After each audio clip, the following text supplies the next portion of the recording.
I always sort of wanted to be a writer and something else. But in high school, I really fixated on this idea that maybe I would be a journalist, because I was reading a lot of older writers who actually had careers in journalism and writing, guys like Ernest Hemingway.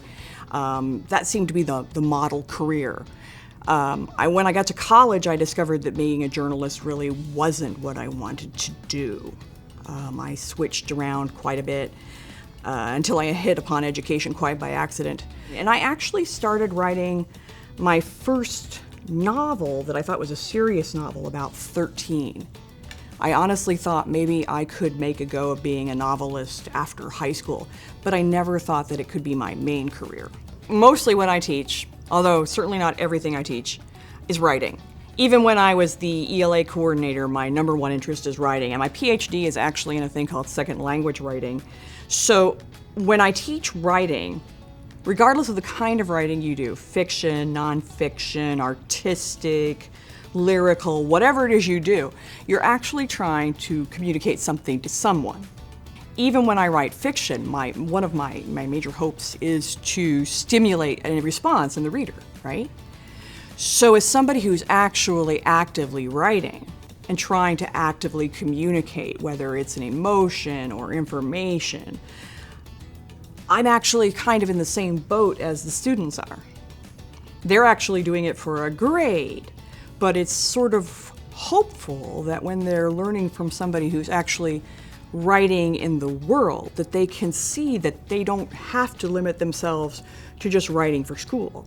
So I feel as a teacher that by being a writer, I'm helping the students see that writing is beyond academia, that writing is a vital and necessary and important part of their lives and their careers and their interactions with other human beings.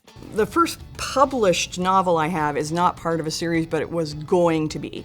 I was hired by a small children's press called Cat's Curious to write a book that made mythology accessible to middle schoolers. That book was called Hulk Hercules, Professional Wrestler, and it's an update of the 12 Labors of Hercules. It was a fun little book to write, but I always considered that as like doing someone else's gig, like you're a band and you're playing someone else's songs. The first series that I've always considered my debut series is my Gothic series.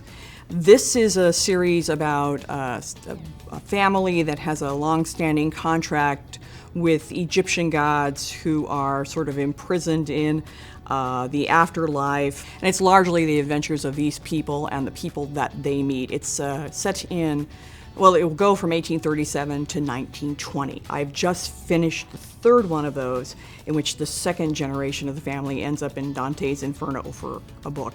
And that's the one that's coming out next year. I published the first one of those in 2016, but my brain was like, oh gosh, I need a change of pace.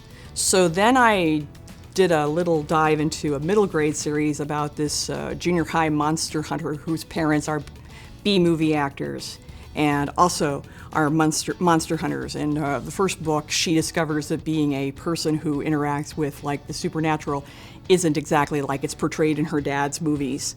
And these are the Abigail Rath books. So far there's 2 of those, and those are very much geared at kids. They're funny, they're full of, a lot of good friendships. I think there's a lot of multiculturalism in there because of my background.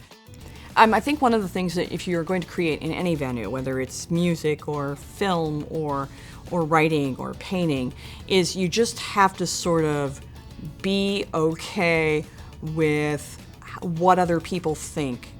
If you find yourself doing art because you want to try to make other people think something about you, that's problematic. If you find yourself wanting to do art because it gives you joy or satisfaction or helps you work through something, that's the most important thing about doing art. So really don't let other people influence your direction. Believe in what you're trying to express and what you're trying to make.